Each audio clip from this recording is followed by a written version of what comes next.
Hello and welcome to my video. Please do like and subscribe if you aren't already. So what I'm going to do today is something again a little bit different, but what I wanted to do before I do that is a unashamedly massive plug for my current exhibition, Landscape Inside Out. There is a full colour catalogue or brochure, whatever you like to call it, which has all of the 70 paintings in it, all of mine and all of Hugh's. And it's for sale, and I will put the link to purchase it in the notes, and we will send it to you. So that's that. And it's also for sale, by the way, in the actual gallery. So if you were coming to the gallery, you could purchase it there. And also, I can't believe the time has gone so fast, but it's now just less than 3 weeks to go until the end of the exhibition, Landscape Inside Out at Gallery Oldham. So it finishes on the 4th of June. So if you are local or live so that you can actually get to the gallery, then please do come down. If you want to see me there, just message me so I can make sure as much as is possible I'll be there. We've done quite a few really successful tours of the exhibition, explaining a little bit about how we've set the gallery up, like a walk through the landscape, what the different aspects of the exhibition mean, and talking through the processes that we have taken to develop our work. So if you are coming to the gallery, we can give you a whistle-stop tour, or as you like. If you prefer just to be left alone, that's also good. But I thought, as we've only got 3 weeks left, it would be just worth mentioning on here. And also, if you're new to my channel here, I have done a series of videos which are on a playlist called Exhibitions. One of them is a general walkthrough, and then I have focused on each of the areas of the exhibition in turn and shown you in more detail the paintings and the surfaces of them and the textures and so on. And I've looked at it in terms of the different aspects of the landscape. So I've covered moorland and woodland and the panoramic views and the edgelands and so on. So that's all on the playlist. So that's what I wanted to really say about the exhibition. There's all of the paintings are for sale. Please be aware of that. I've sold quite a few, but there's still a lot that are still for sale, so bear that in mind. And what I wanted to do today is really linked to that, and that is, how do you get back into creativity? How do you keep that going when you've got big things going on? They could be shows, events, just taking a break, going away, things happening at home. How do you kind of make that route back in? And I've been thinking about that recently because, of course, this Landscape Inside Out show, not only is it a very large show, and I've been there quite a bit and doing these different things associated with it, but I've also moved studio. And then and I've got other stuff going on, which I won't talk about, but which is, taking up quite a lot of time and mental energy. So what I wanted to do really was to focus today on how you sort of tap into the how do you keep things going? How do you dip in as and when in a way that doesn't put you under pressure, but which enables you to maintain your creativity and actually to help you, mentally as well with things. I don't know about you, but if I have a long time away from being creative, be it drawing in my sketchbook, be it doing collage, be it painting, then it really does start to wear on me mentally. And so I just wanted to give a little bit, whilst I'm standing here in front of, by the way, this is my painting wall. I've finally got my painting wall in the new studio. And I want to reference that actually, what I'm going to talk about. I'm going to just talk about a couple of things that I've been doing, and something that I'm going to show you today to keep things on the move. Okay, so in front of my easel, I'm going to show you a couple of things here, and then I'm going to go on to the painting wall and show you something else. So no surprises if you know my channel. I think that working are small or working in sketchbooks with no pressure, maybe just for your own private use, that is just a great way of keeping your creativity going. It doesn't have to be a long session that you do. You can just grab a few colours, or even black and white, as you can see here, this one. So these both are sketchbooks from Sea White. This one is one of those octopus fold out books, and this is one of those travel journals. This is a very quick thing I did in 15 minutes in Wales. Just a few colours, a green and a blue, well, actually a couple of greens and a blue. Just a few things that I had in my bag. I just had a tiny little box. It's some ink, it's some pencils, and it's some watercolour. So that's it. So that's just a great thing to do. There's no pressure on you, but it's just recording. It's almost like using drawing and using creativity as a diary. I was there, I wanted to record it, 15 minutes, job's a good one. And then this one, I think what is quite nice as well is often we have projects that we never start, that we always think about, and it might be just a subject matter you just want to explore, and that might be in the back of your mind. And I think to make a start on that when you're thinking, I don't really have much time, it's quite nice because there's a sense of being quite purposeful, even though it might not amount to anything. It's just probably for your own use. You don't have to show anybody. It takes the pressure off a little bit because it's just something that you kind of find interesting. It could be anything.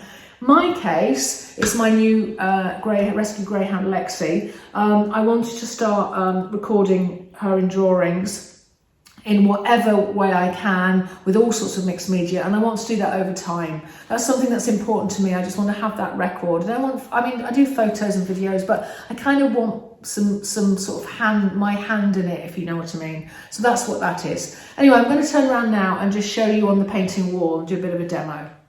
Okay, so here is my painting wall. Just very briefly, I will show you.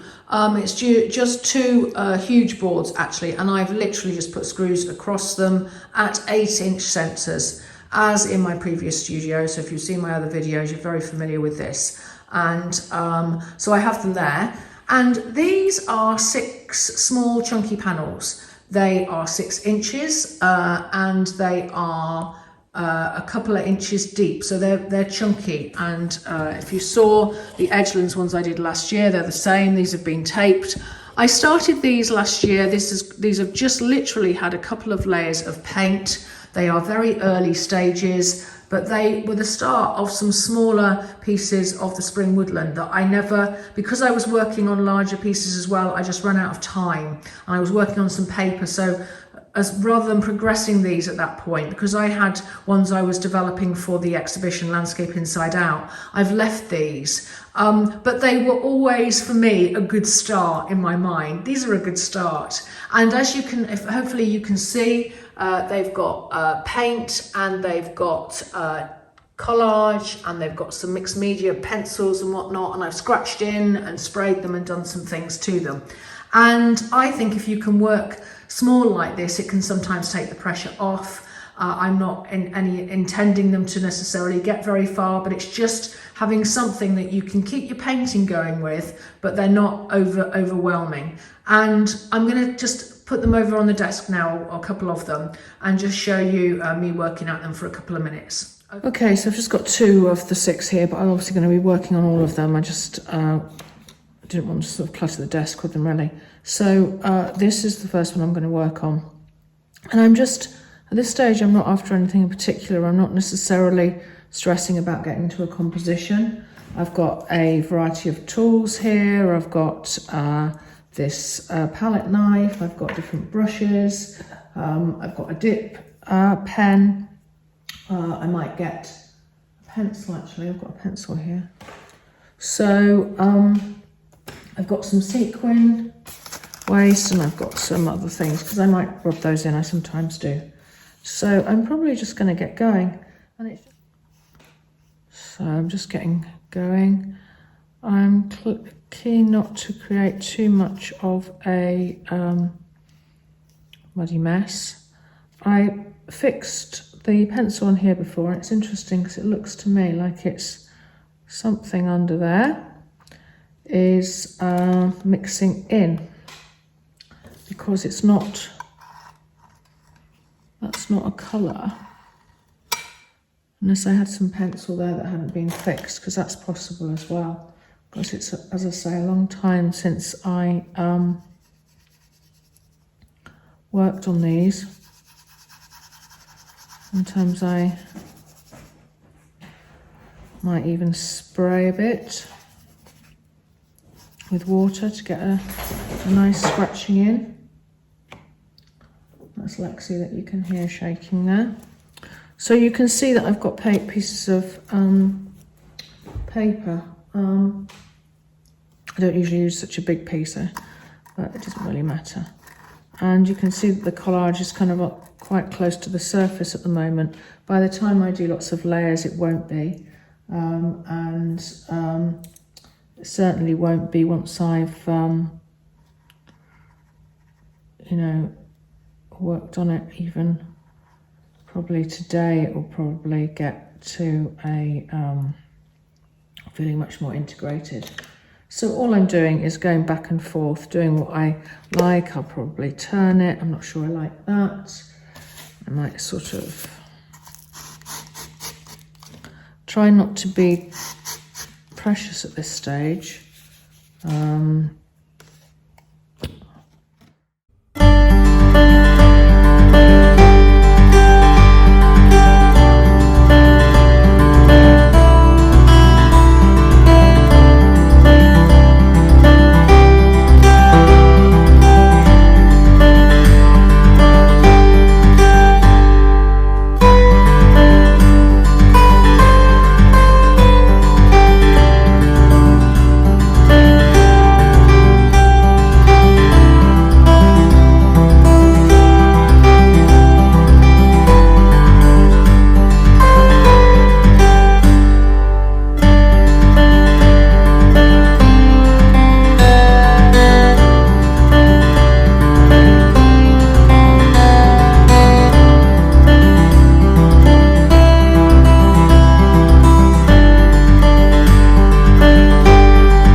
Well, I'm going to leave that there, and I think you get the idea.